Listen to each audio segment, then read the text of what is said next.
2 semaines après les pluies diluviennes qui se sont abattues sur la ville d'Abidjan, dans la nuit du 18 au 19 juin dernier, faisant au moins 18 morts et de nombreux dégâts matériels, les populations de la rivière Palmeraie semblent ne pas être sorties de leur torpeur, craignant la venue d'autres foyers d'inondation. C'est dans cette ambiance que les syndicats des quartiers sinistrés de la rivière Palmeraie ont organisé une assemblée générale au quartier Sipim pour faire le bilan des dons reçus de la part des autorités et pour décider de la conduite à tenir face aux inondations à répétition qui durent depuis 10 ans à la rivière Palmeraie. Depuis bientôt 10 années que le quartier résidentiel de la rivière Palmeraie connaît des difficultés d'inondation, relativement aux inondations.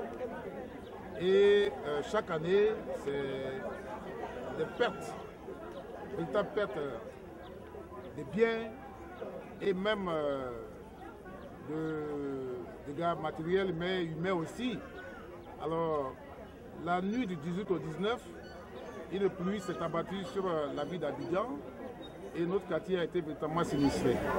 Il est revenu à M. Pagné, porte-parole de la cellule de crise, cellule qui s'est formée dès les premières heures des inondations, de faire le point de la distribution des vivres et des non-vivres offerts par la première dame, par la mairie de Cocody et par des personnes de bonne volonté. Mais malheureusement, le constat est que les populations de la rivière Palmeraie dénoncent le fait qu'ils n'ont reçu aucun don de la part de la cellule de crise et demandent des comptes. Il a fallu l'intervention de M. Céric Bantré, président de l'OCDPR et de son bureau pour demander aux riverains de savoir garder raison face au manquement du comité de crise qui ont cru bien faire en prenant certaines initiatives. Sur la question de l'attitude à tenir face aux inondations dans leur cité, M. Céric Ba et son bureau n'écartent pas l'option de poursuivre l'État de Côte d'Ivoire pour réparation, car selon eux, l'État de Côte d'Ivoire est responsable de la catastrophe qui dure depuis 10 ans. À l'Assemblée générale du 24, l'OCDPR, l'Assemblée générale, au nom de sa souveraineté, nous a mandaté d'installer un procès